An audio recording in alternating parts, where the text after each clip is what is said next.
You like that, old man? You want a piece of me? Do I feel lucky? Well, do you, punk? Good morning, Vietnam! I love the smell of napalm in the morning. You're gonna need a bigger boat. I feel the need for speed. I wish I knew how to quit you. Love means never having to say you're sorry. You do? You'll shoot your eye out, kid. I am. What's up, film fans? Happy Tuesday. Welcome to episode 315. Welcome to our 6th year anniversary episode. You're listening to another new episode of the Cine-Men movie podcast. I'm one of your hosts, Juan, and I'm joined by the cast of crew, the other hosts, Ed. What's up, folks? How you doing? Jay. What's going on, guys? Sitting here, gonna have a Coors Light, trip a little bit on some fucking ecstasy, and talk some fucking movies this time and some mailbox. How we going? I'm sorry, I went all a little overboard, didn't I? Fuck it, let's fucking do it. Let's have it's our 6th anniversary. I'm a newbie here, but I felt fucking, let's do this. Yeah, fuck yeah. What are you drinking on there, Juan? A little Coke Zero and some Jack. Some Jack, hell yeah. Yeah. What about you, Ed? Anything for you? All natural for Ed. No, yeah. Man, Oh, Welcome. Yeah, definitely. Huge welcome. Been fun, man. It's been a good 6 years. Here's to another 6 years. We're going to get into the email bag a little bit later on. And what better movie to talk about on our 6-year anniversary than Furiosa? We're definitely going to get deep into this conversation. I think this is a movie that should be watched by all, but it has been watched by not so many this year. If you remember our mid-year conversation about best movies of the year so far, this is one of the movies I selected. Yep. And you guys hadn't seen it at that time, so let's see how we line up now when we start talking about it. I hadn't. We're also going to unreveal the October slate. The October schedule to be showing up tonight. Other than that, guys, last week's episode was fun. Kind of an not awkward conversation, but it almost felt like an awkward view. At least when we tried to talk about it. Beetlejuice was last week's episode. If you guys had not listened or seen Beetlejuice yet, go check it out and listen to our episode. We had a really fun conversation, maybe even more fun than the viewing of the movie. I'm not sure. I'll agree with you. Have you seen the Bob stuffed animal or stuffed toys they have now at Walmart? Yeah, they have stuffed Bobs at Walmart now. Beetlejuice was number one again with $51 million over the weekend. Deadpool and Wolverine still hanging on at number 2. That's insane. Beetlejuice, yeah, huge success for Tim Burton and Warner Brothers. Go back and listen to our episode last week. If you want to know how to get to all of our links, social medias, and the links of the shows, Ed, how do they do that? Pretty easily. Facebook.com/The Cine-Men Movie Podcast. That is TheCineMoviePodcast. Instagram is the same. The Cine-Men Movie Podcast. X is at Cinemen405. And the email is at cinemen921@gmail.com. So go ahead and reach out to us. Leave us any kind of email, and we'll basically try to get back when we can. Yeah. Let's talk about some recent watches or recommendations. Ed, if you want to, go ahead and start first. Do you have anything that you want to recommend? Right now, for some reason, as you know, last year, me and my wife did a lot of TV. We watched a lot of series. I do that as well. Dude, we watched, what was it? All of Big Bang Theory. We watched all 12 seasons. Fuck yeah. Yeah. Have you guys seen the super fan episodes of The Office? Not yet. 7 seasons out. Oh, okay. We did The Boys. Well, up until the current season. I've only seen season 1.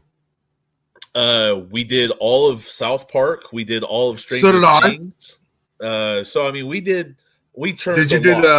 Did you do the one-offs and specials that they had on Paramount Plus for South Park? Yes. Okay.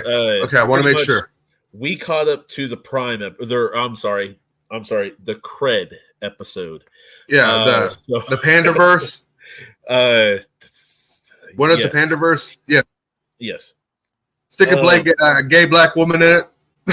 Oh yes. So what we are starting right now and have been started over the last week is the new Sabrina, the thrilling adventures or the chilling adventures of Sabrina. I've seen like the first season and a half of that. That's about where I am right now. Excellent fucking show. That as of last night, that's where I am right now. But see, I grew up with the original show with Melissa Joan Hart. Same. It is a very good show. It's not going to be for those who are religious. It can touch nerves. If you are any kind of Christian religious, it can touch your nerves. What's about witchcraft? No, I know, but I mean, they're wrong. So is the original, and it's not like they were saying and doing a lot of stuff like they are in this one. In the original, if you remember, they did things very fantastical, you know. Yeah, this one they're actually showing the fucking rituals, you know what I mean, the spells. So this one seems like it's a little bit more dark and maybe more. Very much. It's set in the same world as Riverdale. It's basically the dark. Okay, Sabrina is the same kind of concept, family of witches, but instead, have you ever seen the brothers? Zelda and Hilda are still in the show. Have you ever seen the brothers? The one with Matt Damon and Heath Ledger. Is that the one you're talking about? No, the show. Oh no, I've only seen the movie with Matt Damon and Heath Ledger. So with the Brothers Grimm series, it was basically bringing those stories to life in a different way, in a darker original format. You know, it wasn't holding back on Hansel and Gretel, you know, stuff like that. It was throwing in what the dark origins of the stories were. That kind of spin has been put on this Sabrina. The, as they call, Dark Lord, Satan, is frequent on there. They praise his name quite a bit. To become a full witch, you have to get an unholy baptism, which is writing your name in blood in the book of the devil or the beast in this situation. And on top of that, you have to bathe in a bit of blood. There's a lot to it. It's a lot to unpack. If you're not too religious or you don't mind going into that kind of thing, I would recommend it for you. If you are super religious and you can't stand something like that, I can see where it would be an issue for you. Because sometimes it's a little much in my eyes. Because I'm just like, why do we have to go to that much? But that's just me. One of the things I found funny about the show is the constant back and forth between the sisters.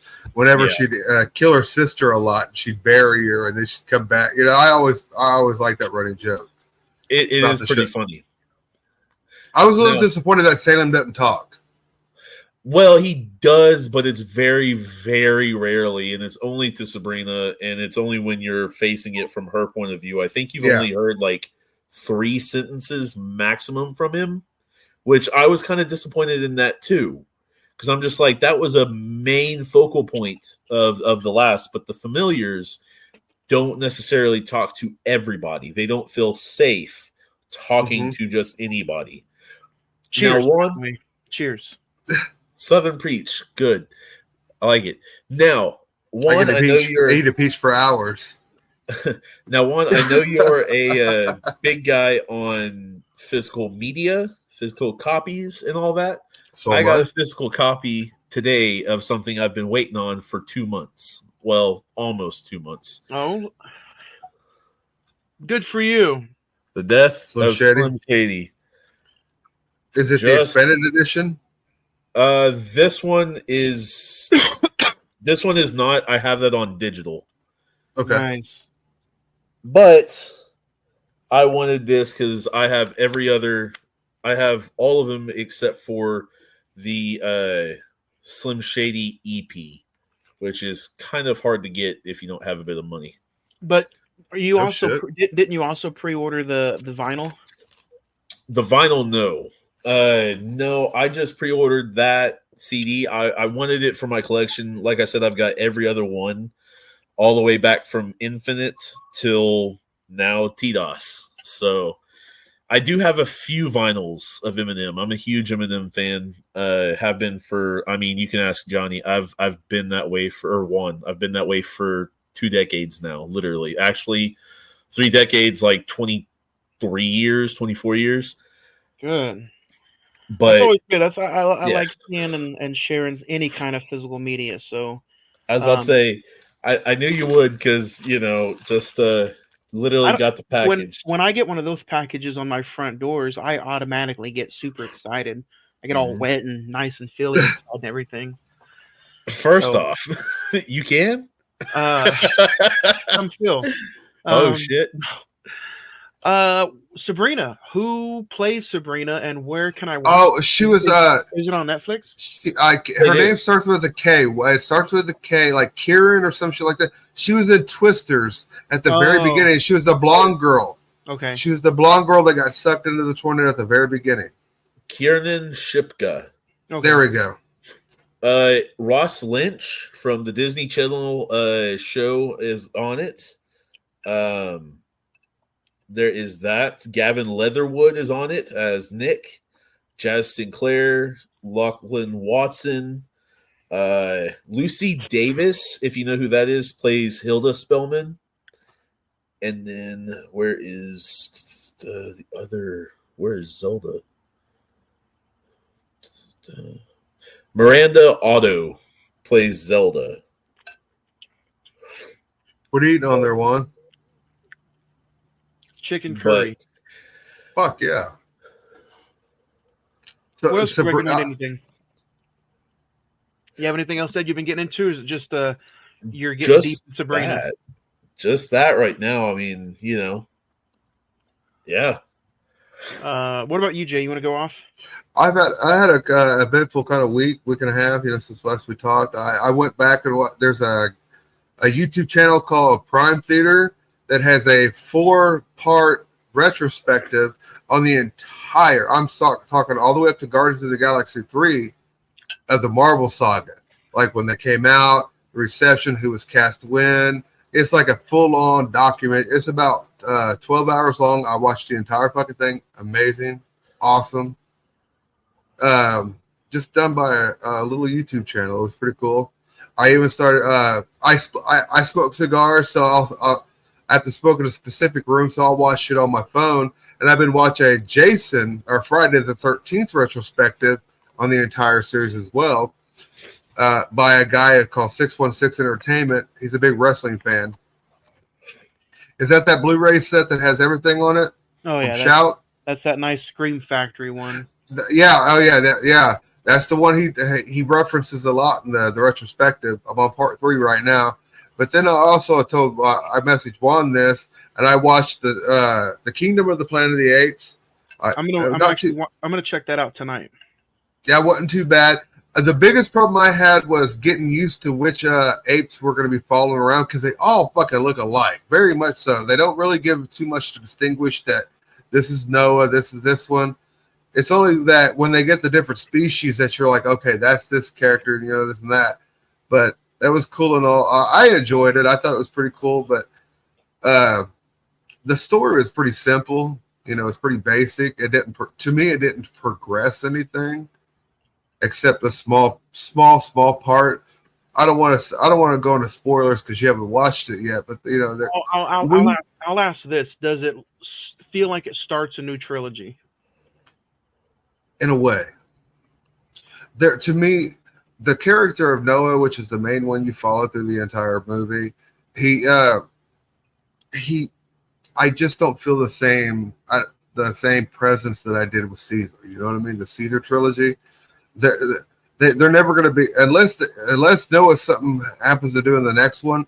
It's not going to be as big as Caesar, because, like I said, this was a very small film. They say it's Kingdom of the Planet of the Apes, but the kingdom's pretty fucking small. See, and I feel like they supposedly this is like 300 or 3,000 years after. It's 300, I believe. It just says many generations later. Is there a lot of reference or any reference to Caesar? Caesar is mentioned, but in my mind, Caesar is the name of the ape that revolutionized everything as well. But Caesar was also the name of the Roman Empire, the Roman emperor back in the day.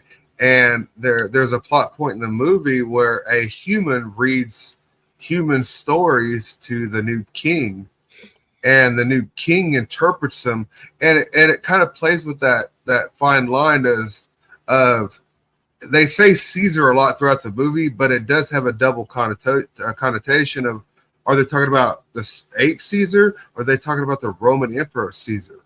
Does that make sense? Yeah. Because it is a kingdom that he's running, and in a way it comes across that he's running it like Caesar, the Roman Emperor. When you watch it, you'll understand it. Then I watched him. Go ahead. Go ahead. No, you go ahead. I was just gonna say I'll watch it tonight, and I'm sure we'll talk about it next week. I watched M. Night Shyamalan's new movie, The Trap, with Josh Hartnett. It was good all the way up until the point where they introduced the singer. When they start getting backstage and shit like that, that's when it starts to get convoluted and everything. It just fucking loses everything. Up until that point, it has a very good story. It has a very good narrative. It has a very good tight tension and everything like that. You're on the edge of your seat. Yeah, it's like, how the fuck is he gonna get out of here? And then he just fucking my daughter's awake and make a wish. It's like, oh, come the fuck on. He just so happens to get on stage, and it's like, just like I said, it becomes convoluted where it's like, just fuck off. That's funny. You know what I mean? And then, when they introduced the pop singer to the rest of the story, I was like, fuck you, get out of here. Yep. I was like, you're just trying to get your daughter over. Get out. Do you have anything else you want to recommend? And then I watched, I'm on the 6th Harry Potter movie. I've read all the books. I've seen all the movies a bunch of fucking times. But like I said, I watched a retrospective of that too. And I was like, I want to watch Harry Potter. So I plowed through. I'm about an hour and a half in this, the 6th one. Hell yeah. And so that's where I'm at. Yeah. I got that's my recommendations. I do gotta agree. I love watching documentaries or talking about a certain movie, and then it makes me go in and want to watch that subject. My watch list for the week was kind of short. I'll run through them. From Dusk Till Dawn. Fun movie. We had a good conversation on Friday the 14th last Wednesday. Go check that out. Speaking of Friday the 14th, I have some news about that later on. I also went through and watched WALL-E. Inside Out 2. I'm going through that one. Inside Out 2 was pretty interesting. It was fun. It was family hearted, but then there's that's some dark moments in there. I suffer from very bad anxiety issues, and watching anxiety in that movie and have the portrayal, I was like, oh fuck! It took a Pixar movie for me to that's me, bro. That's legit me. It was kind of dark sometimes in some of the scenes. I'm going through the Despicable Me movies with the kiddos. So, and then I checked out Furiosa for today's episode. So I don't have a lot to recommend, but if I did, from Dusk Till Dawn, Furiosa. I don't know if Furiosa is streaming on anything yet, but Inside Out 2 is on Disney Plus. So go check that out. And we can get into some emails. This is kind of like, hey, all the people that's been sending in some love, sending in some reviews, some recommendations.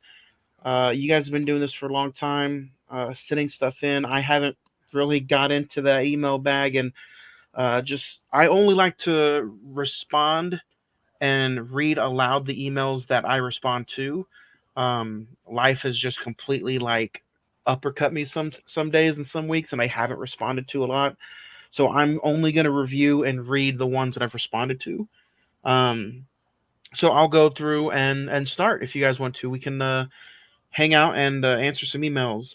Marvel MGM says the Sims movie is getting a MGM Plus. It's landing on MGM Plus, and it's from the director of Loki. What do you guys think? Are you interested in a Sims movie? And are you Nope. are you cool with it being on MGM Plus, or would you go see it in theaters? Nope. I've never I played. I mean- played the Sims, Sim City back in the day, but that's as far as my extended Sims went. I don't know, man. It's just like the Minecraft Jack Black thing. Like, some video games don't need to be movies. Some can be movies, but some don't need to be. Like, Mario is a little bit more understandable as a movie. Mario has a lot of lore behind it, though, over multiple Yeah. games. Yeah. But I don't In know. the Sims, just basically create your own character and live your life. What the fuck?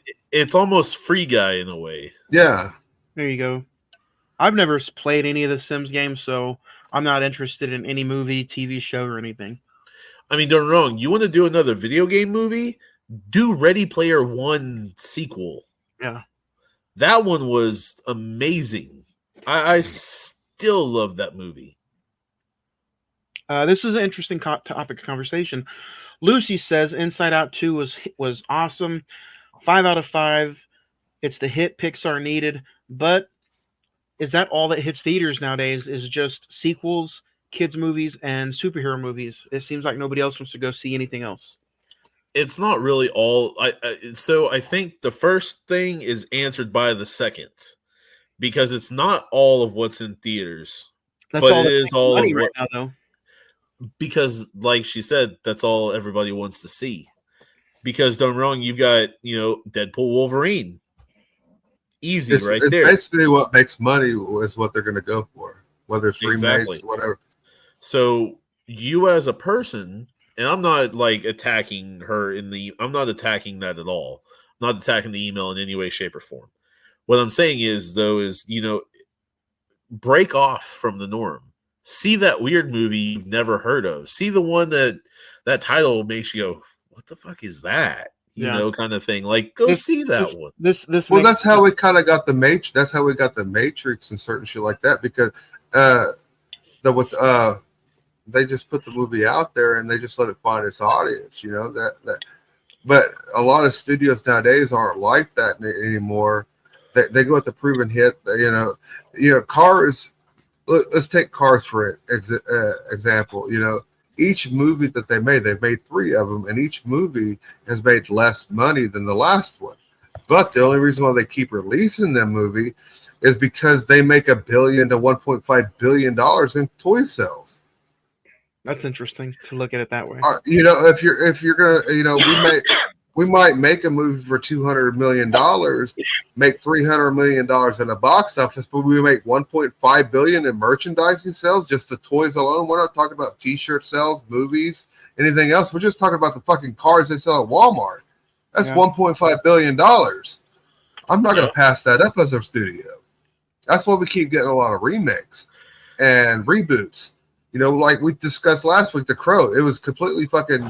It didn't need to be made, and they learned their lesson for trying to remake something that was so beloved. They made $10 million for the entire fucking thing. So hopefully they learn not to. If anything, I don't mind sequels, because if the world that I'm going back to is an interesting world, I don't mind it. I really don't fucking care. As just long as I'm not saying I want the same thing, give me a new story. But as long as they're bringing me back, I'm cool with that. I'm a big fucking TV watcher, episodic TV. That's why I look at movies. I don't care. Just keep me interested.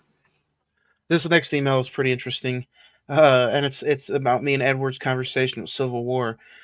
Fickle Me This sent an email that says, Civil War is a pretty terrific small movie. Great story, fun film, but it's a misleading title and a misleading trailer. Discussion, what'd you guys think? Well, me and Edward, we had a fun conversation, complete back and forth diverse. I had internet issues that day. So, Jay, you want to answer that email? I'll answer it as it is a very small film. Me and you discussed this one before, where I thought it didn't give us enough details of why the fuck there was a Civil War. It's just reporters going across town or across country, getting to a point in time that they need to, and they just happen to catch the end of the Civil War in a basic way. You know what I mean? Yep. Don't get me wrong, the movie's incredible. I love the tension and I love everything about the movie.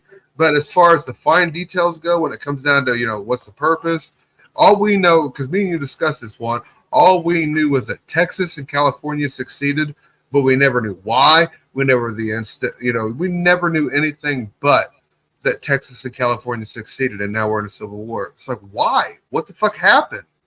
See, and that's the biggest point I was making. That was my argument. Was I feel like the backstory is not needed because the whole foundation is built on the journalism of those three individuals or those four individuals.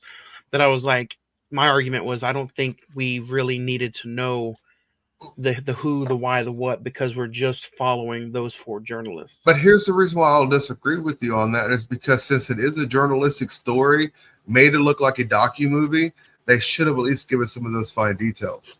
Why it was going on. I get why they threw us just in the middle of it and let us use our own imaginations of why it maybe came to be. But if you're going to give us a premise of a civil war, why did it happen? I can see other movies like we've talked. Me and you discussed that they can make a series out of this movie. They can make multiple sequels, from different points of views of the country. Shit's going on here in Washington. We didn't find out what, like I said, we didn't see the downfall that started the Civil War. There's a fucking movie.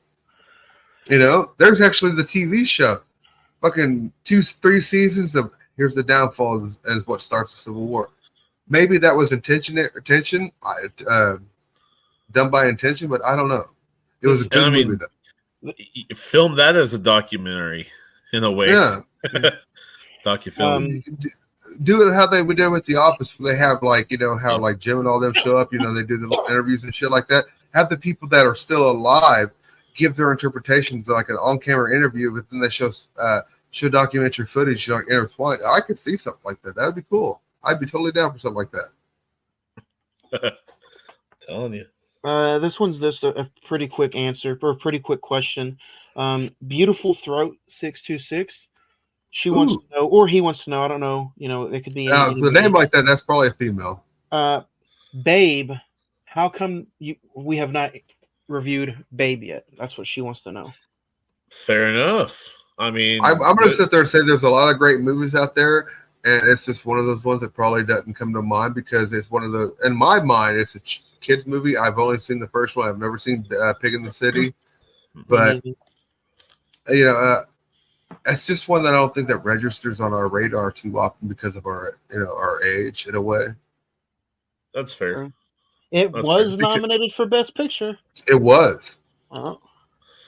That'll do, Pig. That'll do. Sarah 97 says Beetlejuice was an absolute atrocious movie, one of the biggest letdowns of 2024. Disagree. I disagree too. I don't think it was that bad. It was a mess of a script. We all talked about it last week. If you don't know about what we talked about last week, go back and hit up last week's fucking episode and see what we had to say about it, and then you can get your answer right there. But that's our 5 points of what we thought about it. And we even give our rankings. We do everything. We talk about an hour and a half about that movie. Henry wants to say, I totally agree with you guys on thoughts on The Crow. It was a complete disaster, a waste of time, a waste of money. Worst. Ed, have you seen it yet? I have not. Don't. Just take our fucking word for it. If you want to see it out of curiosity, go right ahead and just venture into it. But if not, don't. Well, don't get me wrong. The Crow and that kind of aesthetic I've always loved, and Bill Skarsgård's my guy, so I'll tell you this about the movie: there is no aesthetic in the movie. I'm eventually gonna get it, and it'll be on the Vudu sooner rather. The tone is all over the place, and Eric is a pussy. Jesse wants to say your banter conversation. Your banter conversation for Civil War between you two was fun, and that's what I enjoy about all different kinds of podcasts. Keep it up. Before we go any further, I'm waiting for you to find one where they mention me. So we're not through with the mailbag until you find at least one with me. So Jay, I will say this: The funniest ones are always the ones where we're bitching at each other about things, because Remember, the somebody also line told Zach to walk in front of a bus. over Die Hard. So Did there's he that not one. like Die Hard? I No, would have he told him to walk in front of a fucking bus if we didn't like Die Hard. no, he didn't say he didn't like it. He said he thought it was not a Christmas movie. It is a fucking Christmas movie. Without the setting of Christmas, Die Hard doesn't take place. The conversation about Fuck. the Lion King. Oh my god, here we go. What about it? The live action Lion King, and then I hated that one. One of them said that I can't be from Oklahoma because I don't have the right accent. What the fuck are you supposed to sound like from Oklahoma? Are we supposed to sound like? Are we supposed to have that country twang in our voice? Like, how you doing, y'all? You can ask Juan. I went that way. I was like, "Am I supposed to talk like this?" You know, I'm supposed to get down in the southern draws. You know, and I was just like, "What the fuck?" Fuck it. You should just like, I'm Australia, fucks. What are you doing, cunt? We've had emails. I'm your fucking mate. People were wanting to know if Native Americans were extinct here. No, they're fucking everywhere. Jesus Christ. They live up north near Tulsa in that area. Fuck. Honestly, the fucked up thing is they get mistaken for people who are Hispanic. Exactly. They're like, are you Mexican? Like, no, motherfucker, I'm Cherokee. Like, what the fuck is your problem? Like, I don't speak Spanish, my guy. I'm sorry about that. Yeah. Dude, yeah. Valerie wants to point out, I thought your episode about Teenage Mutant Turtles was fun. Made me want to go back and rewatch it, especially on Father's Day. I'd like for you guys to talk about more 90s hits. Ooh. See, that was a me and you episode, Juan. We talked about how we had a very good conversation about Teenage Mutant Ninja Turtles. And what's her name again? Valerie. Valerie, send us in, a list of what you'd like to fucking hear, of 90s movies you'd like us to review. Your voice counts. Fucking let us know what you'd like to hear. Seriously, Lero, let us fucking know. I grew up with like The Mask, Ace Ventura, fucking Batman Forever, as shitty as that was. Not that shitty. Oh, it was shitty. But you're asking her for Twister. I want to know. Seriously, I was a teenager and a preteen through the fucking night, all through the 90s. I was born in 82. I was a 10-year-old in 92. That's when I started experiencing movies to the fullest, because my mom got tired of fucking dealing with me at home and just dropped my ass off at the movie theater on the weekend with $5 or $10 to say, call me at 9 o'clock, leave me the fuck alone. And that's what I would do all weekend. Oh, yeah. So me and Juan, before we went for me and Juan talked about that, I told him that they're showing Batman and Batman Returns at the drive-in in a couple weeks, bro, for $10 a carload. Man, I wish our drive-in was that cool. That's not too bad for a load. No, $10 a carload to see two movies. Oh, dude. But back to some more questions. Let's do it. $5 each load. Jets fan 622. I can't wait to hear you guys talk about Long Legs. It's my favorite horror film of the year. Well, doesn't he only have about a week, 2 weeks wait? 2 weeks. Yeah. October the 1st. Yeah, and then we go to Joker next, right? Yeah. Coco Chris says, I absolutely loved Wolverine and Deadpool. Best movie of 2024. 5 stars. In your mind, was there anything better? Okay, I didn't get to be on this fucking episode. I am fucking mad about that one. That was the episode I was looking forward to mostly, because I'm a fucking dude. I'm not bullshitting you when I sit there and say I had every single Deadpool issue of comic book from his very first issue in New Mutants 98 all the way up until like 3 years into the fucking run. I had everything. So I'm a huge Deadpool fan, let me tell you. Okay. And seeing this movie in theaters, well, actually I didn't see it in theaters, guys. I watched it online. I streamed it. I'm a pirate. What the fuck? But that's why he keeps his face covered. Exactly. I don't want nobody knowing where the fuck I am. That's funny. Pirate code. Fuck y'all. But no, while watching it, whenever I start seeing certain scenes, I'm like, oh fuck, they really did that. Oh, cute, they did the fucking comic accurate. I'd probably get a 4.5 out of 5, just because I thought it lulled a little bit at the beginning, getting into the story. But every piece of this puzzle, I've seen a meme where one guy's looking sad and depressed, and he was like, the Deadpool Wolverine movies just cameos and violence. And then the other guy on the other side is all fucking happy. He was like, hell yeah, it was just violence and cameos. And I'm in that camp of it was just violence and cameos, the excited part. Because, Gambit being in there, they have been trying to make a Gambit movie for so fucking long. Like Blade years. Yeah, with Channing Tatum, they had Blade. Huge fan of Blade. Huge fan of Blade. Yeah. Me and your sister, Fred, went and seen Blade 2 in theaters. Oh. 2. Me and her went and seen Blade 2 with the guy that's in jail right now. Oh, fuck. Yeah, that's how. He's out of jail. He made it out. Is he now? He's out. We seen Jason X together too. I was there for Jason X. Were you? Yeah. Yeah, that was awesome, wasn't it? Yeah. I want to talk about Blade one day. There's so many movies I can't wait to just conversate about, and it's like, sometimes it's a little break from emails, but sometimes I get asked this all the time. I'm like, 6 years, you guys haven't made millions yet. Don't you want to just like wrap up and not do it anymore? I'm like, fuck no. I'm like, that's not what any of this is about. To me, this is about a brotherhood, a conversation piece, almost like a book club where we just get together once a week and talk about fun fucking movies. Well, Exactly. okay. So when we first done this, we talked about shit like that. We did, but it was more like, if this becomes something like that, it'd be cool if we could pay our bills with this, because then we could actually spend the time to really make it go the way we really, really, really, really want it. Just go 100% with it. Yeah. Yeah, just dive. But right now it's my time's here and there, his time's here and there, your time's here and there, and I'm open all the time. it's just we all have lives, we're all busy, we're all doing something at least, so But the most important and the most fun thing about it is that we all, out of 7 days, we take time for at least 90 minutes and we sit down and just conversate about movies.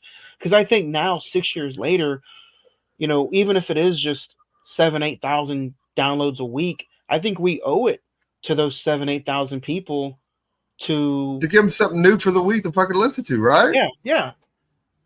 Here's an hour and a half of your life that you don't have to fucking think about. Have fun. Exactly. Yeah. Do you agree or disagree with what we have to say? And when we used to have 2.5, 3-hour episodes, we would get emails all the time about like, we love starting your episodes on a Monday. We listen to it. We listen to it on the way to work, on the way home, and that one episode lasts us all week. Okay. Oh, here's the thing that I've always tried to sit there and go, who cares how long an episode is, as long as the conversation is good. Yeah. Am I right or wrong? Yeah. Like last week's conversation, I'll admit, Clerks 2 conversation, me and Juan kind of fumbled a little bit. There wasn't very much clarity and context to some of the conversation. We just hopped all over the place. But last week's episode, we were fucking on point. Yeah. We were on point. It's like, seriously, there was no dead air. We found our fucking voice. We just talked about love. What we loved about what we witnessed last week. Because Beetlejuice is a sequel to a movie we grew up with. Yeah. We tried to find meaning and try to find whether it was the nostalgia. We looked at all the possibilities last. That was a great episode. Yeah. Speaking of movies we grew up on, Kendall wants to email and say, I disagree with you guys on Twisters. It was an overrated movie that didn't need to be made. Terrible. One of my most disappointing films of the year. She's wrong. And I mean, but at the same time, like from her point of view, it's one that it's wrong. No, Dad, it's wrong. You can agree. No, it's okay. You don't have to be politically correct.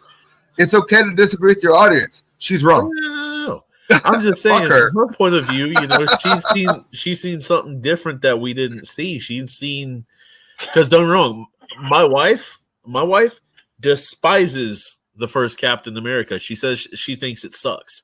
She's seen it twice. Once at the Winchester, once at home, I think. I would agree with her. The first Captain America. I don't. I do think it sucks. I don't. I think it's fucking amazing.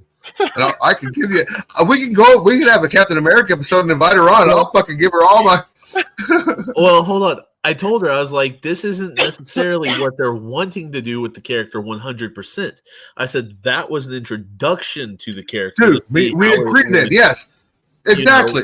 How it would could they have used maybe 30 more minutes? I think they could have used 30 more minutes to introduce the Howling Commando and Captain America, breaking shit during World War II. That's just me. But I love the fucking movie. Yeah. Joe Dante did fucking great. Or Joe Johnston, I'm sorry. Joe Johnston. Isn't that the guy who played the Blue Ranger? No, he directed. I'm just messing. No. Joe Johnston.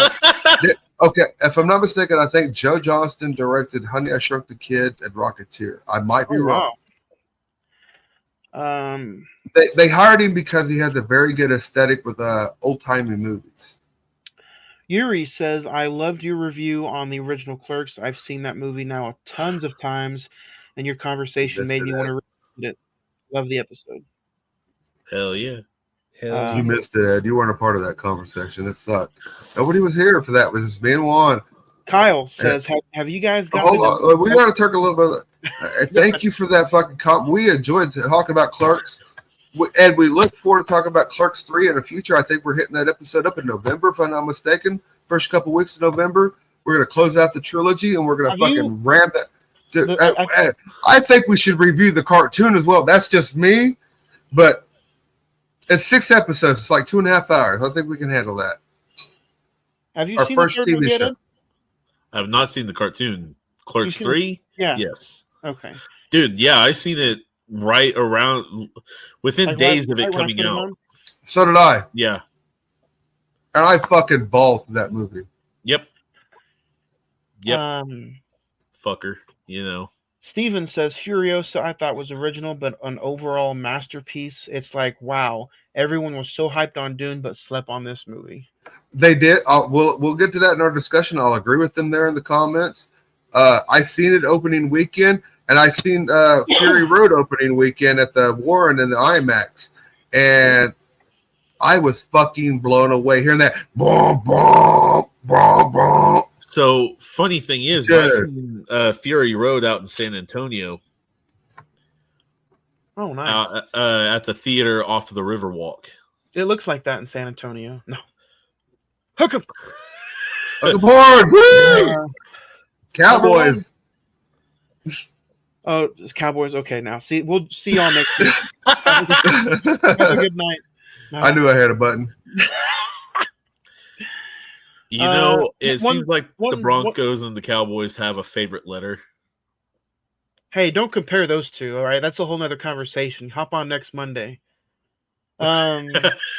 Kyle, we'll get one more email and then we'll get into Furiosa. Kyle says, how have you guys not gotten into many documentaries? If you have gotten into any documentaries on recent watches lately, would you guys, or what do you recommend? I think one of the few documentaries we've actually gone through is the what was it? The Last Game or Last Dance with you and Zach. Oh, on recent watches, yeah, but I think he may be talking about maybe a full episode. Or do we have any that we recommend? I don't watch documentaries that much. Mine are more about serial killers than anything.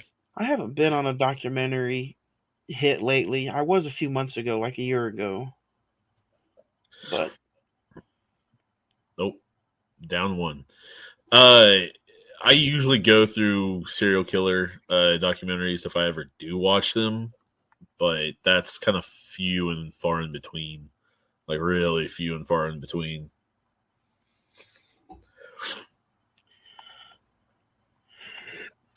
Yeah, I haven't gotten into that many lately.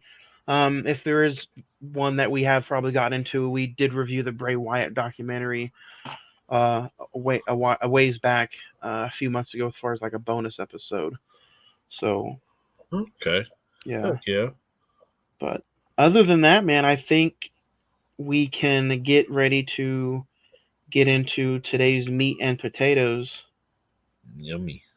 But man, what else? Ed, do you have anything else you want to add before we hit into this conversation? 6 years. It started 6 years ago with episode 1. Just me and you hanging out, talking about Psycho. Coughing our asses off. Kind of like how I am now. Literally. Yeah. I mean, dude, it sucked. I can remember going through, meeting up, and I swear we had COVID 6 years ago. You know, before it all really kind of showed up and we knew what it was and blew up and all that stuff. Episode 1 was fun just because it was a start of something that I didn't know was going to last 6 years. Not necessarily saying that you and I can't do something like that, but I didn't know it was going to last this long. Yeah. It's insane. It was cool because you asked me about it, you know, and all that stuff. I know there was another, you know, of course, the Gregory that was in the conversation as well.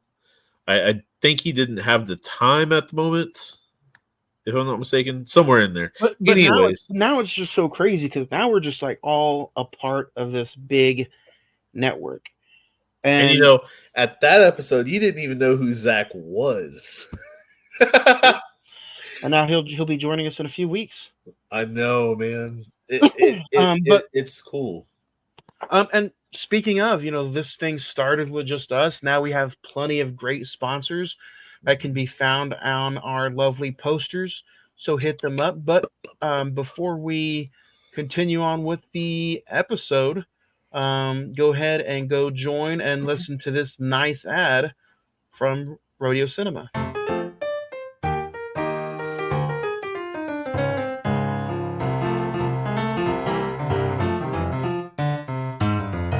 Hello, my name is Brad Chad Porter. I'm the general manager at Rodeo Cinema. I want to talk to you for a few seconds about the Rodeo Cinema Foundation membership program. Rodeo Cinema is Oklahoma City's only nonprofit movie house. We depend on your support beyond your tickets and concessions purchases to keep the lights on and to continue bringing you outstanding film programming. We ask you to consider becoming a member. There are several memberships to choose from, with prices ranging from $50 per year to $5,000 per year. Check out your options at rodeocinema.org/memberships. Thank you in advance for your support.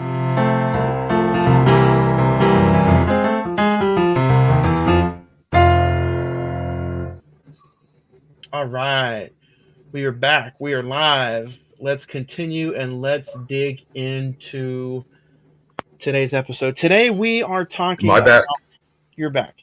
Today Okay, cool. we are talking about Furiosa. Currently on Rotten Tomatoes is at 90%. IMDb is at a 7.5. The Metascore is at a 79. The Letterboxd is at a 3.8 out of 5. With a budget of $168 million, this movie only grossed $172 at the box office, with a release date of May 24th, 2024. Starring Anna Taylor-Joy, Chris Hemsworth, Tom Burke. You also have John Howard, Nathan Jones, and the Latchy. Yeah. Was that Helm? Anyway, written and directed by George Miller. The origin story of renegade warrior Furiosa before her encounter and team up with Mad Max. Jay, we'll start with you. You said you saw this opening weekend. I did. As soon as it was over, give us a few short words, and then what was it like revisiting it for the podcast? Seen it first. Like I said, I seen the Fury Road in theaters, and the cinematography blew me away. And that's what I was hoping for going and walking into this one. And when I sat there and watched it, I'm like, hell yeah, George Miller did it again. It's the same aesthetic, it's the same feel, it's the same look. I loved it. I was like, holy. And one of the main things I love, and what I hate about Hollywood in general, though, but this movie fucking made it like the clear action shots, not this fucking shaky cam, not this 57 cuts in 1 second. just we're holding the shot. We're going to give you the shot, and we're going to let it play out. And that I love that about. Yeah, I loved it about this movie. There's a lot of long shots in this movie. I know you said a few words. I'm sorry, You're good. but there's a lot of long shots in this movie that could be stitched together, but they play so beautifully. You know, just the desert scape. You know, the looks, the color, the whole movie's gorgeous looking. Ed, what about you? Is this the first time revisiting it for the podcast? Yeah, I've watched it twice now. So there is that. Man, Few short words. What you think? probably the best thriller this year. Probably, Agreed. in my opinion. A lot of tension in this movie. Yeah. Dude, I watched it twice over the weekend. Once on Sunday, once this morning. And my word before we get into the conversation is regret. I'm going to be honest with you guys. I regret that I did not go see this beautiful fucking movie on the biggest screen possible. Because I loved every freaking ass minute of it. Well, remember when we talked about when we had the conversation when it first came out about recent views, and I mentioned this, and that was my big thing when I watched it, because I watched it on a streaming site on a cam quality. You know, somebody recorded in the movie theater, and I so wished I can go back and rewatch this in theaters, because the scope of this movie is so big, so deep, and so beautiful. Yep. Beautiful in the, you know, people wanted to comment, like you said earlier about Dune. I found this movie more beautiful than Dune ever was. The sound, the cinematography, the way the wide shots of the action scenes, even the non-action scenes. To me, this movie was extremely shot. It was just shot so beautifully, and it makes me wonder how it's going to hold up against Dune. Oscars, you know, who cares really? It's a paperweight nowadays, but it really does make me want to know. You know, hey, George Miller, like you said, still has it, and I love he's still producing and directing movies like this. I love the kinetic energy, the camera movements, because it was organic movements, if you know what I mean. Like, they would start at the beginning of the truck, and they'd have that camera pass by over the truck, and you see the characters run over the gas tank of the truck into where that fucking spiral, you know what I'm talking about, the drill at the end of the truck was, with the balls hanging from it. You know, it just followed it organically, and they would like zoom up above the trucks and watch people throw bombs at, you know, bikes on the ground. It's like, holy shit, dude. What up? I know I just put it on there this past weekend, but Ed, what did you check it out on Max, or did you check it out on the streaming? Yeah. So I'm sure it's the same quality, but on the Vudu, there is now a 4K copy of it up on the Vudu if you guys want to check it out. There's not? You just said there's not, so I'm just asking. I said I don't know if it's the same quality as it is on Max. But there's a 4K copy on Vudu right now. You guys try to check it out this week. So I put it up there over the weekend. Hell yeah. But let's talk about that opening. You get like the first hour of young Furiosa, and that introduction to that first 20 minutes of her mother chasing down the crew that stole her. Yep. Oh, that was. Come to find out, I mean, I just watched it for the hell of it, but I didn't need to watch the first 3 Mad Maxes whatsoever, you know, because this is like a prequel to Fury Road, but it did feel good just to get involved in that story and to get involved in that surrounding mess. But yeah, I didn't need to watch any of those movies. But I did. I haven't seen any of the other Mad Maxes besides Fury Road. Won't lie to you. So I've seen a little bit of the first one. I've seen a little bit of the first one many years ago, but I haven't seen anything. I haven't seen any of the other. I know what they are, you know, Mad Max, Road Warrior, Beyond Thunderdome. Beyond Thunderdome, Beyond Thunderdome to me is definitely the weaker of the 3. I've always heard that. But dude, Furiosa and Fury Road are just unbelievable. And I love how this movie, I know we'll be all over the place, but this movie definitely, as soon as it's over, makes you want to go watch Fury Road. It's a great continuation, and I think Anna Taylor-Joy fucking is a perfect representation leading into Charlize Theron and Fury Road. She has that intensity. Her eyes are fucking just she looks like a very fragile person as an actress and everything like that. But in this movie, she is so fucking hard. Dude, she's phenomenal. Ed will probably roll his eyes, but she's that A24 fucking queen before she got famous, and I would highly recommend you go check her out in The Witch because she's hardcore in The Witch too. Her performance in The Witch, her facial expressions is phenomenal, and she does those same facial expressions in this movie because she doesn't have as many lines. No, she's a mute basically in this. Yeah. But what do you guys think of that first? Ed, we can start with you if you want to chime in. That first hour of young Furiosa. What do you guys think? It's shown depth to the character. I mean, honestly, it gives you a backstory to want to see this character survive and to want to see this character thrive and get by in this life. So I do think it was a very necessary story to tell. Agreed. Maybe they told it too long. It wasn't to me. Okay, fair enough on that. You said the first hour of her being too young was too long, or just the whole movie? No. I was saying maybe it was okay. No, I'm just like there will be people out there that would probably say that. Yes, okay. But I feel like it was a necessary story to tell. I feel like it was a good story as well, and I feel that, like I said, for the character's depth as well as that longing of like, I want her to make it. Don't kill her, don't hurt her. That audience connection. I feel like that's a great thing to have there because it goes much deeper, and it makes you wonder, is more going to come out of it with Furiosa herself?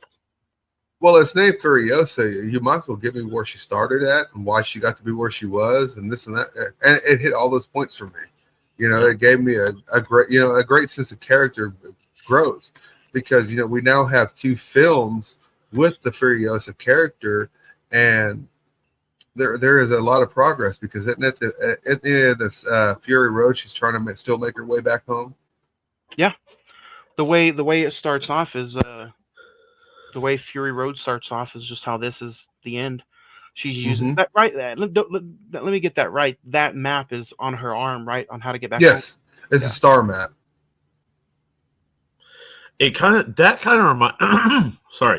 That kind of reminded me of Waterworld in a way. Yeah, the tattoo on the back of the little girl. Yep. Nice, good bring up. I like it. Because I'm just like, dude, seen that at the drive-in. You lucky son of a bitch. Right. But yeah, that was just a big callback in my mind. I kind of wonder if it was an inspiration or a thought, at least. Well, the reason why I don't think it was. I think it was a George Miller idea, so that way she could remember herself and where she came from was to draw the star map on her arm and to keep it there as a map for herself to always remember where she needed to go home to. That's the way I interpreted it. That because I sit there and I enjoy a lot of ancient civilizations. They're the way they are because a lot of ancient civilizations, whether you talk about the Sumerians, the Egyptians, the Mayans, the Aztecs, even our ancient the Indians here in America, they all follow star charts. And what's a better way to always make sure where you're at home is a star map. That where the constellations are in the map in the sky. It's also right, that's what I got from that. Yeah, Sorry. you're good. It's also interesting that you bring that up because it reminded me of later on in the film when is it the historian or somebody is just the history man. He's talking about the war and the different wars that we've all gone through, and now we're on the War of Wasteland. So that's what, when you brought that up, that's what it made me think of.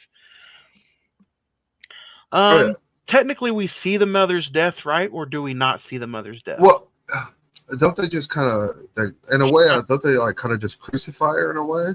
It looks like she's getting crucified, but yet I'm also like, it looks like she passes out before she dies. Or do you guys think she does die? She does die. She does die. She's dead. No, she's dead. Yeah. Because they hung her up not on a cross, but they hung her up on an X beam or some shit like that. They let her hang there, and kind of tortured her a little bit until they told her, and then I think she just died from torture. That's the one thing I think was missing from a little bit of it. They wanted to find out where Homegirl was from. They didn't torture her enough, like So I think they just, we got the extent of what the torturing was in the movie, and that's. Would you guys have your first? Let's talk about first thoughts on Dementus, played by Chris Hemsworth. Fucking amazing scene, still, and son of a bitch. I think that this is good for him because it kind of breaks him out of the usual. Good for it. It fucking breaks the mold for Chris Hemsworth. It lets him play a character that is unpredictable, bad, but still has a little bit of good in it. You know what? It's just weird. His fucking nose cracked me up the entire movie. Yeah, his nose was a little. Sorry. No, you're good. It was broken. It was broken, but to me, the nose, was it too much for you guys? Or were you like, no, it's No. We're near the wasteland full of people with warts and different deformities. Having a big nose probably isn't that big of a deal, Is it funny? But I completely had Dustin Hoffman and Hook vibes sometimes with him in this movie. Yeah, I didn't. There? Yeah, he reminded me a little bit of Captain James Hook, which is another fun fucking movie. No, I thought Chris Hemsworth was amazing as Dementus. One of my favorite scenes with him was whenever he gets his nipples ripped off. Oh yeah, that's a fun movie. Or the first time he comes to the Citadel and calls out, Morton Joe. Yeah. Which was this the same? Did he play a Morton Joe in the first one too? Didn't he? Yes, he did. Yes, same guy. He's also played a character in either Beyond Thunderdome or Road Warrior. He's been in multiple Mad Max movies, but it's different characters and shit. It wasn't until Morton Joe and Fury Road that he played a Morton Joe again. But yeah, he's been in Mad Max before. Hugh Keys, Byron. Yeah, he was Toe Cutter. And which one? Mad Max, the original. Oh, was it? Okay, see, then I was wrong on that. But yeah, I knew he was in one of the originals. Yep. Yeah. Well, and yeah, he doesn't come back for this one. The Morton Joe's design this one is creepy. Yeah, this one's played by Lachie Holdme. Well, whoever they got to play Morton Joe in this one, but it served its purpose and it blends in with Fury Road. I'm not seriously the characters. I thought it was the same person. Exactly, Yeah. The character didn't change for me at all. Watching it from this to the next, and it was that character. I love how creepy he is. I love his war. What are they called? The War Warriors, where they spray paint their mouth chrome before they go in battle because they know they might die. Be taken to Valhalla. Yeah. So yeah, I enjoy that. I found Nathan Jones' character to be kind of creepy in this one. Super creepy, and especially when they go back to his little lair, and he's got the baby dolls all around him. Like, dude, what was he about to do to Furiosa? Well, I don't know. Well, I want to think the best of his character, that he was just being sympathetic, but in a weird way, I can't be that way because I think he was trying to groom her. You know what I mean? He was, yeah, you know what I mean? He was rubbing her hair. He kidnapped her. I think he wanted to keep her for himself because whenever he heard what she was about, that she was basically a genetic perfection. Whenever Dementus sold her to Immortan Joe, that he got jealous and wanted that. And because if you remember in the first one, again, it's all about mating and producing the perfect child, and exactly. Eventually, he wants the perfect boy. Mm-hmm. They all do. That's the whole goal of the entire civilization they have set up is perfectionism, but they keep getting fucked with deformities and retardation and this and that. They just can't get a break. Well, also because they're technically, no, they're not incest, really, are they? They don't. Well, depends. If you, that's what I was going to say. If you sit there and think about it too hard. Well, I think some of the reason why they have deformities and they're not able to have a proper is nuclear fallout. They don't necessarily say it, but I think that there could have been some nuclear fallout in the past times that lead up to our current setting of the movie. That sometimes radiation can fuck with development and the progress of birth. You know what I mean? And fuck with genetics too. It called abnormalities in birth. And so that's what they were trying to find, was the perfect host in order to create the perfect babies to continue on the race. Dude, let's Look talk at this shit. It's a fucking action movie. Listen to how we're talking about fucking genetics. There's a lot to unpack in this movie. Yeah, but man, that's just like, I don't want to sit there and harp on some of the movies that have came out this year, but like, man, I'm super just, I can't wrap my head around it on how this movie barely just made its budget back. Like, why wasn't anybody out to go see this movie? This is one of the movies that started the summer blockbuster trend. It came out Memorial Day weekend, and it's just like, It even had a great word of mouth from the previous. yeah. And it's just like nobody, including myself, though, I have to admit, I was at fault. What was this opening weekend, like $50-some-odd million? I don't know, Or but some shit like that? it only grossed 172. Yeah, and I think Fury Road was like $200-300 million, if not more. So, But either way, this was one of the. I'll put this up in the top 5 movies of the year so far for me, just because of how clean it looks, the visuals, the characters, the introspection of the. There's a lot going on in this movie, a lot. You just have to pay attention. yeah. Mad Max Fury Road, the budget or the box office was 380 million. Off 154 million budget. So, but I heard studios just completely. I mean, I heard Warner Brothers was at fight with George Miller for this movie because I guess he wanted to film Furiosa and Mad Max back to back, but they wouldn't. That was the case, yes. Yeah, they didn't give him the time of day or the budget to film that big of a project back to back. Because at the time, back when he wanted to do that, Mad Max was a trilogy of movies that barely made their money back. Yeah. So it was a very big risk for Warner Bros. To give George Miller, $100 million to do 2 movies back to back in the middle of South Africa. Yeah. Well, this one, I think they were done in his home country of Australia. Did they go to Australia for this one? I know they filmed Fury Road in Africa because they had a bunch of trouble there because of the monsoons and fucking shit like that. I want to talk about the scene that to me is just an absolute show stealer of a scene. It's right at the hour 7 mark when the hijacking of the fuel tank happens and the food is in the tanks. And Dementis, his crew kind of went rogue and they're going after the food truck. Right? And it's just a non-stop 15-minute scene of. Well, that's what I was talking about earlier with the kinetic energy of the camera going back and forth, like it, because this is the scene I'm talking about, because it follows fucking Furiosa from the front of the car or the truck to the back of the truck, inside the truck, fucking under the truck.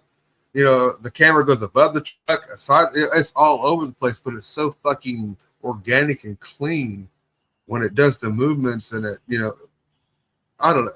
I had a lot of fun with this scene and this movie. Yeah, and it jumps all over as far as like that scene in general. And some scenes, I guess people's nowadays, their attention span, man, is just like, oh, it's a 15-minute scene. They can't handle it. Welcome to the TikTok generation, you know what I mean? Where 15 to 30 second videos is, they can't fucking escape anything beyond a real time. It's like, oh, fuck that. Yeah, I grew up in the era where we sat there and we let a scene play out. We let the tension and the emotions and the fucking actors do their job. Nowadays it's just a quick satisfaction of a guy doing something stupid on YouTube or, whatever social media site we're trying to, it's all over. So what do you think? Like, in today's generation, you think word of mouth of 15-minute long scenes and a 2.5 hour movie, you think those just don't make money anymore? Or, I don't know. Going back to that email, it is just very interesting. The top 2 grossing movies of the year so far. is just Deadpool and Beetlejuice. And Inside Out. Yeah. Yeah. But Ed, what'd you think of that 15-minute grind-in scene? I thought that was a brilliant scene. That scene kind of puts what's really, going on through this entire series. Because you've got two big exports and imports. Food, gas. Mm-hmm. I mean, don't wrong. Those are the biggest two things in this world. But the coolest thing about that scene, the crux of the scene, the entire pathos of that scene is her getting that fucking plastic tube on so the engine can run faster. Yep. That's brilliant. Fuck yeah. It's something so small to make something so big work. And it just makes it, it shows the flat out, I'm not going to say genius writing of like George Miller, but it just like something that small, like you said, to make this 15-minute chase scene turn into me one of the biggest and best action sequences of the year. Yeah. Agreed. I do also like. Yeah, go ahead. Sorry, guys, I'm cutting you off. No, you're good. You've got so much going on. You've got so much working against and with each other. You've got her sneaking on to that ride more than anything, and then once the partner she gets becomes killed, a part of the ride. I was about to say, once the partner gets killed underneath or above the axle, it's her job now, and go from there. And then she becomes the right-hand man of Max and all that. So it's cool, but at the same time, it's just like it's a good build-up, and it's a good order of how things gone. But not only that, to me, it's a very big character development from her as well. As far as nothing's being vocally done. It's just all in actions. It's her trying to escape to her now trying to survive and maybe escape. That's a huge, character development to me, because her whole motive was to get the fuck out of there. But then she realized if she didn't help out, there was no getting out of there. And that even plays to a point of the scene when, shit doesn't go right, and she pulls the gun on the guy at the end of the whole chase and everything. And she says, "Get out!" And he kicks her out of the fucking thing, and she lost her. She lost. Yeah. It makes me want to go back and just this conversation about it makes me want to go back and just, like I said, almost watch this back-to-back days, and it's just such a fun, super packed film. You learn everything about Furiosa, who she was in Mad Max. She was the person we didn't know a lot about. She was the question mark in the movie. Can Max trust her? What's her agenda going on while he's trying to survive in his world? And now coming back to this movie, you're just like, it all makes sense. To me, this is the Rogue One of A New Hope. I've sit there and I always looked at Fury Road as Charlize Theron's movie. Mad Max was just a passenger. That's it. Like that movie was about her, because he gets captured, and the next thing you know, we're following Furiosa, and Max just happens to fucking be along. There's no other, way to explain it. He's just happened to be there, and he just happens to fucking end up on the same truck that she does because of sheer circumstances. But the entire thing's about Furiosa. Yeah, that's true. And after watching this, you're really, I can see how that's how I look at it now after seeing this one. Watching Mad Max to start with, I never would have thought of it that way. But now I completely agree with you. That's how I look at it. We now have a good duology. They could complete it and make it a trilogy. But as of right now, we have a good duology of Furiosa's story. Yeah. You also get to learn and see how she lost her arm. Her losing her arm and then ending up in that old lady's cave and having the maggots and the worms eat up on her, which is how they clean the flesh. Yeah, they still do that today. Some places, I think. I did enjoy the scene later on when they do to go to what's the gas town or Hemsworth's kingdom, and they have that battle there. That was intense because she was stuck outside the gates and she was trying to get in and everything like that, and she finally figures a way out in ingenuity. Very ingenious of her to get her way in and do all the things she needed to do to get everybody out. She's not a Mary Silva character. She's got her flaws. She's got her fuck ups. She's not always right. She learns by adapting or learns by fucking just going with what she finds. And that's what I found, at least. And I love George Miller's just his I guess you could say his love and appreciation for film, because I guess Warner Brothers and Max's came up to him about having like a series or something based off of this, and he's like, no. He's like, it has to be on the big screen, and I want it to be, it's got to be seen on the biggest screen possible.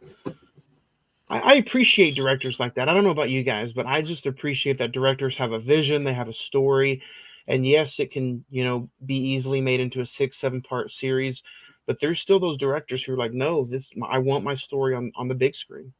Yeah. So, what about you guys? After that 15, minute scene, does any of it kind of drag on to you? To me, I just keep falling in love with the characters and the story development, but does it drag for anybody else? I didn't find it to drag any. I thought it added more context to character because we had a moment to breathe, and then we're into our next action sequence, and during that breath, we got more character development. It was used wisely because a lot of times, when you get the breath during action sequences, it's just a breath. Here, there's character development being added to it, and you get to see another side of Dementus in this sequence, because he goes away after the first hour for a little bit. He's gone for I think 30 to 45 minutes, and he's back for his ending scene, which he ultimately gets what's coming to him. What do you guys think of that final sequence between them two at the end of the movie? I thought that fight scene was very, very good. Well, not really a fight scene. She kind of, I like how she started up her motor, and that's kind of how you knew she got him. In this weird, complex way, I always thought Dementus did look at her like a daughter. In a weird way. Yes, but he wanted her to have Stockholm syndrome, which she did not develop at all. Exactly, because whenever he sat there and said, I saved her, this and that, blah, blah. And then she's distressed, said, no, he slaughtered my mother. It's like, okay, so she's not. But no, that whole chase leading up to his capture and kill, that was, yeah. You guys don't think he was grooming her for anything else, like more disturbing, maybe like a queen in essence, or do you think he really did look at very probable? No, very probable on that part, because I mean, didn't every civilization kind of have their own? I know it's probably not every civilization. Didn't they kind of have their own wives? Yeah, because I mean, at the end of the day, that's what really Joe. Immersion Joe, that's what he wanted, was to eventually, she was going to be the main breeding child of him, and that's what he wanted her for. Yep. I guess genetic stock. Yeah, that's so. At the end of the day, it's kind of sad to say, but man, Furiosa, she needed to survive. She needed to do everything she could. Well, and when she got that opportunity to put that chain on that tow truck and make sure the bucket didn't fall, that's right there where her entire character changed. If you sit there and really pay attention, her character changed at that point, because she went from being looked upon as a future surrogate mother and a milker and this and that to a road warrior.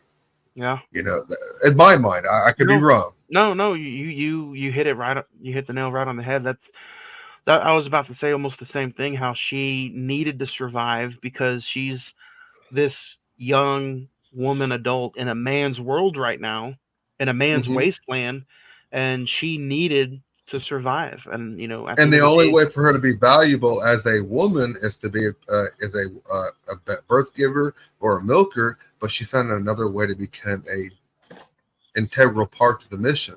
Yeah, and almost the historian kind of said it when she was little. He was like, learn and be what you can be, and dementia he'll take care of you. But she ended up doing something far greater, and now she's, like you said, a road warrior, and she can. She was take care important of no more herself. than Joe. Yeah. So, did you guys think she was gonna blow his brains out, or how did you want to see that scene end? Eventually, he ended up, I guess, suffering for the rest of his days anyway. But I always kind of felt rewatching that scene again that she didn't want him to die a fast death. Right. I mean, honestly, if someone had killed my mother, then yeah, no. I think it probably mirrors that. Her mother suffered and was tortured. You're going to go through the same thing. You're going to go out the same way. And speaking of the way he went out, what'd you guys think of the scene where he became a tree and he was just? I was like, man, that's a A24 ending if I've ever seen one. That's just ironic. He looked his entire life for the place of abundance, and he became the place of abundance. Yeah. Don't eat. It's a crazy thing. Or at least a portion of the abundance. Don't eat off the forbidden fruit tree. Exactly. Yeah. There's so many different layers to this movie that because most action movies, there's just wham bam, thank you, man. This one had layers. There was all these layers and world building and this and that going on through the entire movie.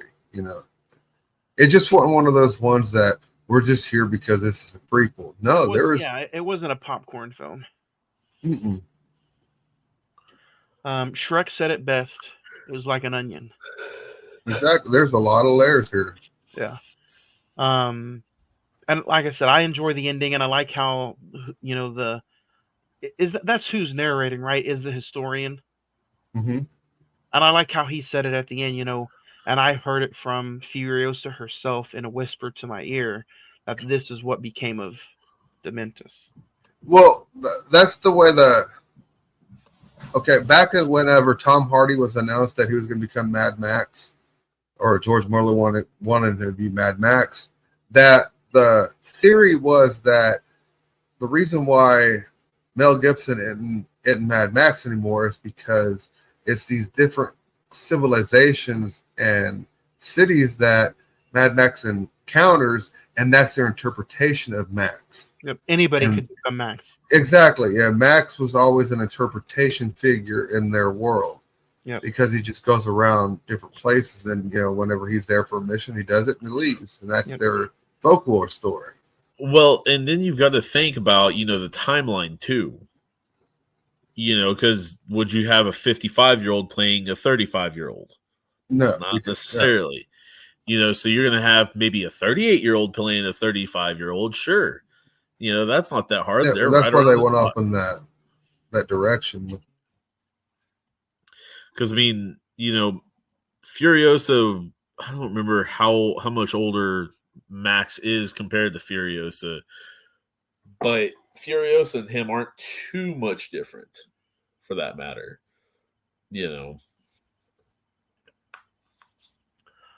We never did Fury Road, but I'm glad you brought that up, Jay, about anybody at any given time could be Mad Max.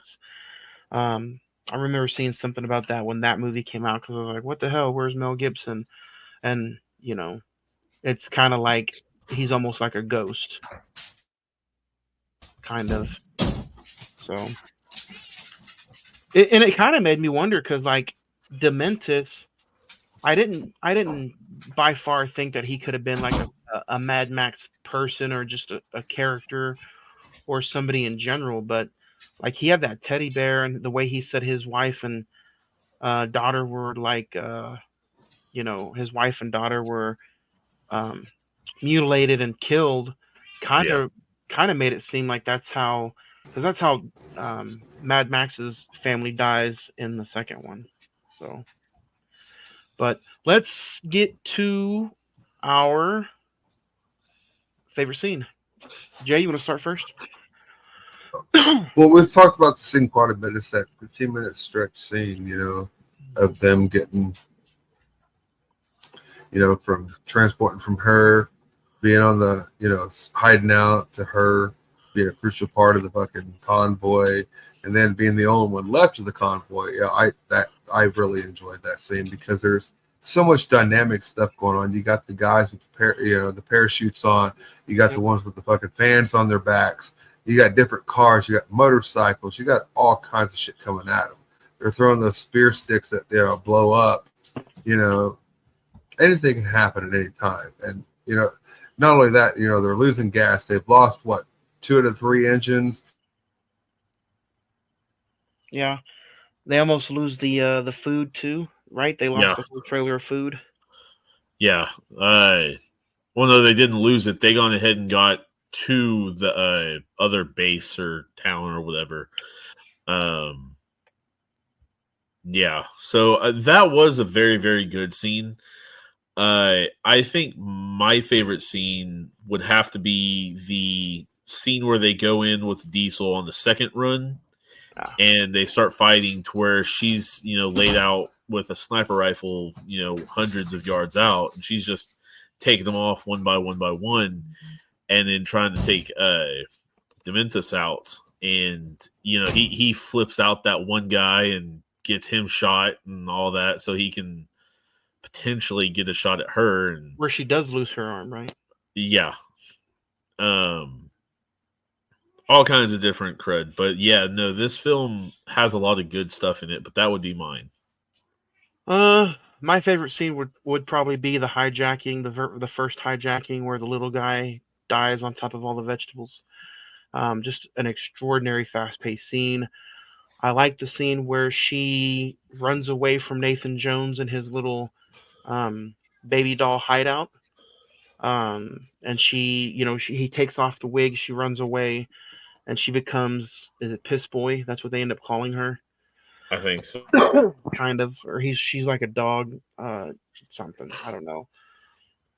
But it all circles back, and I really do like how she finishes the film and comes back and shows everybody, hey, um, this is me, and I'm the Road Warrior. And I like the end credit scene, how it shows you straight into Fury Road. Mm-hmm. So, and I mean, she proves her worth in a lot of different ways. She proves that she's not just some regular peon; that she's a very elite person. So, yeah. Jay had some technical difficulties, but he's given this movie a 4.5. Nice. He joined us for almost the whole movie. Technical difficulties at the end. It's happened to us a few times. This is one of my favorite movies of the year so far. I'm going to give this movie a 5. I think it's near perfect. I think it's a perfect action film. George Miller does it again, and man, I just regret, man. I wish I saw this on the big screen. 5 stars. Ed? I'd say 4.5 out of 5. Very, very, very good movie. If you like anything about this, go see it, or go see it off of Max or whatever have you. I'd recommend this to almost anybody. Literally, it's a very good film, and I mean, it's cool to see Chris Hemsworth in a slightly different role. He's not the bruiser badass, and he shouldn't be, typecasted. This movie proves he can do. He can do different roles. Yeah. He definitely can. So yeah. But that's our review. That's us hanging out for our 6th year anniversary episode. Go check out Furiosa. It's on Max. We all loved it here. Send us in some more emails, because emails are going to come back. We'll start doing them a few times a month. So next week, Ed, what do we have in store for everybody? Next week, September 24th, we're getting into that time of year. The weather's going to be a little cool. We're going to start watching a bunch of spooky stuff. We're talking Sleepy Hollow next Tuesday, 7 p.m., September 24th. Johnny Depp, Christina Ricci, Tim Burton, Christopher Walken. Christopher Walken. Christopher Walken. Fun movie, man. Sleepy Hollow. Oh, yeah. You excited Always. about that one? I am. The last time I watched it, me and you had actually watched it roughly about the same time. Yeah. Funny enough, you And know, we were like, hey, let's do an episode, and it never happened.